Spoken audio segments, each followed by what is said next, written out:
গত ২৪ ঘন্টায় সারা দেশে আরও ৬১৫ জন ডেঙ্গু রোগী হাসপাতালে ভর্তি হয়েছেন। এটি এবছর একদিনে সবচেয়ে বেশি আক্রান্তের খবর। এছাড়া ২৪ ঘন্টায় মৃত্যু হয়েছে একজনের। এ নিয়ে চলতি মৌসুমে মৃতের সংখ্যা দাঁড়ালো ৯৭ জনে। ডেঙ্গু বিষয়ক সবশেষ নিয়মিত প্রতিবেদনে এসব তথ্য জানানো হয়। প্রতিবেদনে বলা হয়, আক্রান্তদের মধ্যে ঢাকার ২ সিটি কর্পোরেশনের ৩১২ জন রয়েছেন।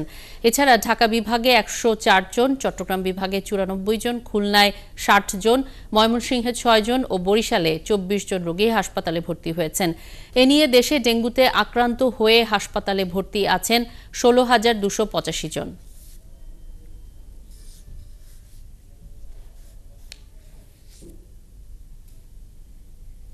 ডেঙ্গু পরিস্থিতি নিয়ে ৭১ নিউজ সেন্টার থেকে যুক্ত আছেন সহকর্মী মনির মিল্লাত।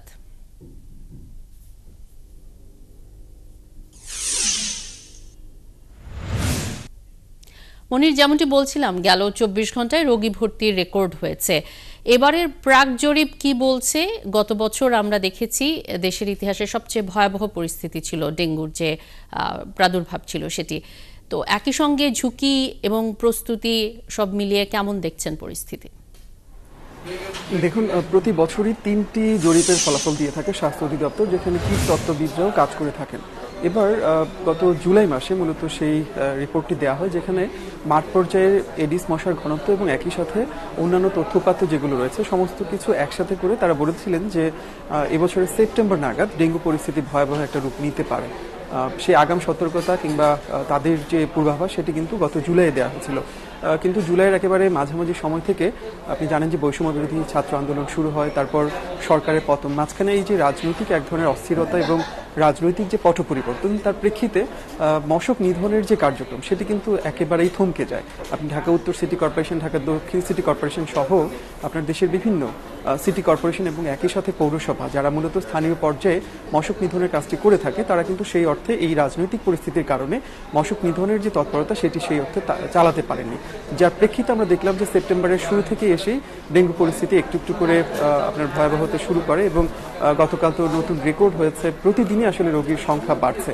এই জায়গাতে এখন কীটতত্ত্ববিদরা পরিষ্কার করে যেটি বলছেন যে তাদের আগে থেকেই পূর্বাভাস এমনকি ছিল যে সেপ্টেম্বর পরিস্থিতি এরকম হতে পারে।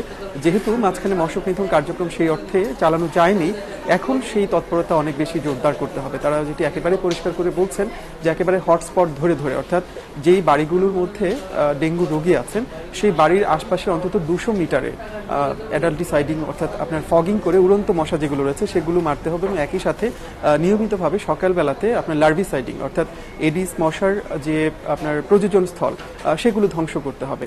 আমরা আগে যেটি দেখতাম, অর্থাৎ এই রাজনৈতিক পট পরিবর্তনের আগে যখন সিটি কর্পোরেশন স্বাভাবিক প্রক্রিয়ায় তাদের কাজগুলো চালাচ্ছিল, সেই সময়টাতে আমরা দেখতাম যে ডেঙ্গু মৌসুম শুরু হওয়ার আগে আপনার জনসচেতনতা, লিফলেট বিলির মতো নানান কর্মযজ্ঞ কিন্তু চলতো। আপনার সেখানে মোবাইল কোর্ট পরিচালনা করা হতো, যে আপনার নির্মাণাধীন ভবন যেগুলো রয়েছে সেই জায়গাতে অভিযান চালানো হতো যে সেখানে এডিস মশার প্রজনন স্থল আছে কিনা। কিন্তু আমরা এই সময় এসে দেখছি যে সেই প্রক্রিয়া কিন্তু একেবারেই থমকে গেছে। আমরা এই বিষয়গুলো নিয়ে সিটি কর্পোরেশনের সাথে কথা বলবার চেষ্টা করেছি। তারা যেটি বলছেন যে পরিবর্তিত পরিস্থিতিতেও তারা চেষ্টা করছেন মশক নিধন কার্যক্রম সচল রাখবার জন্য, কিন্তু এই জায়গাতে বড় প্রতিবন্ধকতা হলো যে বেশিরভাগ ওয়ার্ড কাউন্সিলর অর্থাৎ নির্বাচিত জনপ্রতিনিধি যারা ছিলেন তারা কিন্তু এই মুহূর্তে তাদের স্বাভাবিক যে কার্যক্রম সেটি আসলে তারা করতে পারছেন না এবং তাদের অনেকেই আসলে পলাতক অবস্থাতে আছে, যে কারণে আপনার একেবারে তৃণমূল পর্যায় থেকে অর্থাৎ একজন ওয়ার্ড কাউন্সিলরের মাধ্যমে মশা সংক্রান্ত যে তথ্যগুলো কেন্দ্র পর্যন্ত পৌঁছাতো সেই প্রক্রিয়া কিন্তু একেবারে বন্ধ হয়ে গেছে। সেই জায়গাতে সিটি কর্পোরেশনগুলো তারা চেষ্টা করছেন যারা তাদের নিজস্ব যারা কর্মকর্তা রয়েছেন, মশক সুপারভাইজার যারা রয়েছেন, তাদের মাধ্যমে এই পুরো কার্যক্রমটি চালানোর জন্য। কিন্তু সেটি আসলে কতটা সুষ্ঠুভাবে করা যায় সেটি কিন্তু বড় প্রশ্ন। যদি শেষ পর্যন্ত এই প্রক্রিয়াটি খুব ভালোভাবে সম্পন্ন করা না যায়, মশক নিধন তৎপরতা জোরদার করা না যায়, সেক্ষেত্রে কীটতত্ত্ববিদরা পরিষ্কার করে বলছেন যে সেপ্টেম্বরে এখন যে পরিস্থিতি চলছে, অক্টোবর নাগাদ পরিস্থিতি আরও ভয়াবহ রূপ নিতে পারে।